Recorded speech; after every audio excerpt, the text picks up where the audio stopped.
ಮಾಡ್ಕೊಳ್ಳೋಣ. ಬ್ರದರ್ ಬನ್ನಿ. ಹಾಗೆ ನಮ್ಮ ನಾಟ್ಯಾಲಯ ಫೌಂಡರ್ ದಿನಕರ್ ಇದ್ದಾರೆ, ದಿನಕರ್ ಬನ್ನಿ. ಹಾಗೆ ನಮ್ಮ ರಾಘವೇಂದ್ರ ಪದ್ಮಶಾಲಿ ಅವರು ಇದ್ದಾರೆ. ಸರ್ ಪ್ಲೀಸ್ ಸ್ಟೇಜ್ ಮೇಲೆ ಇಲ್ಲೇ ಇದ್ದಾರೆ ರಾಘವೇಂದ್ರ ಪದ್ಮಶಾಲಿ ಸರ್. ಎಸ್, ಈಗ ಒಂದು ಅದ್ಭುತವಾದಂತಹ ಕವರ್ ಪೇಜ್ ಲಾಂಚ್ ನಿಮ್ಮ ಮುಂದೆ ಆಗುತ್ತೆ. ಎಸ್, ನಾನು ನಿಮ್ಗೆ ಯಾವಾಗ್ಲೇ ಹೇಳ್ತಿದ್ದೆ, ಪ್ರತಿಯೊಂದು ಪ್ರೋಗ್ರಾಮ್ ಅಲ್ಲೂ ಕೂಡ ಹೊಸ ಹೊಸ ಕವರ್ ಪೇಜ್ ಲಾಂಚ್ ಆಗಿರ್ಬೋದು, ಟೀಸರ್ ಲಾಂಚ್ ಆಗಿರ್ಬೋದು, ಏನೋ ಒಂದು ಹೊಸದು ನಮ್ಮಲ್ಲಿ ಇರುತ್ತೆ. ಸೊ ಇವತ್ತಿನ ನಮ್ಮ ಅತ್ಯದ್ಭುತ ಪ್ರತಿಭೆ ನಮ್ಮ ಕಾರ್ತಿಕ್ ಸರ್, ಅದರ ಜೊತೆಗೆ ಒಂದು beautiful cover page launch. Yes, ಹಾಗೆ ನಮ್ಮ Veerabhadra Kaudi sir. Sir please stage ನ ಮೇಲೆ ಬರಬೇಕು and put your hands together please.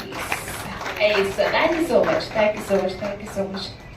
Veerabhadra Kaudi sir, ಅತ್ಯದ್ಭುತ ವ್ಯಕ್ತಿಗಳನ್ನ ನಾವು ಮಾತನಾಡಿಸಿದ್ದೀವಿ. ಅಂಡ್ ವೀರಭದ್ರ ಕೌದಿ ಸರ್, ನಿಮ್ಮ ಒಂದೆರಡು ಕಿರುಪರಿಚಯ ಜೊತೆಗೆ ಕವರ್ ಪೇಜ್ ಅನ್ನ ಲಾಂಚ್ ಮಾಡುವಂತಹ ಸಂದರ್ಭ ಇವತ್ತು ನಮ್ಮದು ಅಂತ ಹೇಳಲಿಕ್ಕೆ ನಾನು ತುಂಬಾ ಖುಷಿ ಪಡ್ತೀನಿ ಆಕ್ಚುಲಿ.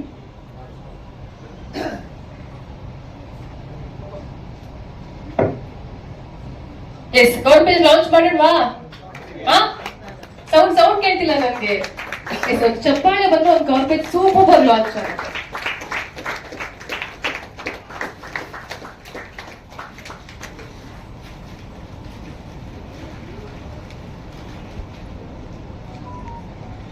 ನಮ್ಮ ಚಿತ್ರಸಂತೆಯ ಮ್ಯಾಗಝಿನ್ ಕವರ್ ಪೇಜ್ ಲಾಂಚ್ ನಿಮ್ಮೆಲ್ಲರ ಜೋರಾದ ಚಪ್ಪಾಳೆ ಮುಟ್ಟಿಲ್ಲ.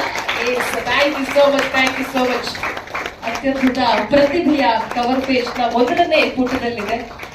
ಹೇಳೋದೇ ಬೇಡ, ಜಾಸ್ತಿ ನಾನು ಹೇಳಿದ್ರೆ ಜಾಸ್ತಿ ಆಗಿಬಿಡುತ್ತೆ ಅದು. ಯಾಕಂದ್ರೆ ಅತ್ಯದ್ಭುತ ಪ್ರತಿಭೆ ಈಗಾಗಲೇ ಕವರ್ ಪೇಜ್ ಲಾಂಚ್ ಅಲ್ಲಿ ಮಿನುಗು ಬಿಟ್ಟಿದ್ದಾರೆ. ಒಂದು ಒಳ್ಳೆ ಫೋಟೋಗೋಸ್ಕರ